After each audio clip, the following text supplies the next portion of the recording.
Кыргызстанда бүгүн 3 породасы өстүрүлөт. Бул жумуртка багытындагы, эт багытындагы, анан спортивный багытындагы 3 түр өстүрүлөт.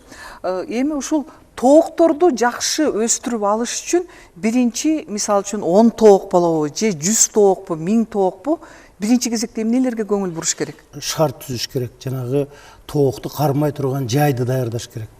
Андан тышкары тоокту ошо ден соолугуна карата прививка кылыш керек.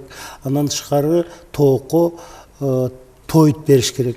Тоюттандырыш керек да, жана комбикорм менен мисалы үчүн жумуртка багытындагы тоок болот турган болсо, ага тоютту комбикорм бериш керек. Комбикорм негизи жанагы сары жүгөрү болот. Болжол менен бир тоокко күнүнө 300 грамм тоокко жем бериш керек.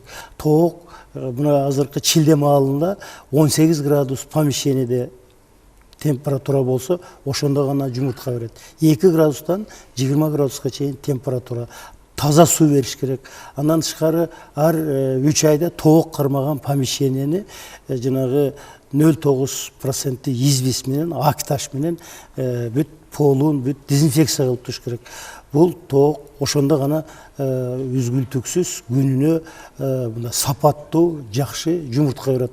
Тоокко 2 маал эртең менен кечинде жем берсе, тоок жакшы жумуртка берет. Күнүнө бирден жумуртка берет. Үй шартында деле жумуртка тоок багып жумуртка алгандар ушул жумуртканын кабыгындагы майдалап беришет да, өзү негизинен ушул тоокко балыкты ун кылып майдалап, же болбосо сөөктү ун кылып майдалап туруп анан ушул жумуртканы берген. Ал эмнесине пайдалуу?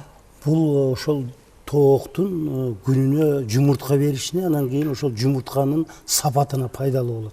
Мына ушул мунуреки тооктун жумурткасынын кабыгы скорлупа деп коет. Ушуну талкалап тоокко жемине комбикормуна кошуп берсе, тоок алып, андан тышкары жана аш болумдуулугуна, сиңиримдүүлүгүнө жакшы таасирин берет. И скорлупанын тышы, мына жумуртканын тышы дагы катуу болуп, жакшы болот да. Мына ушул жанагы кальцийди,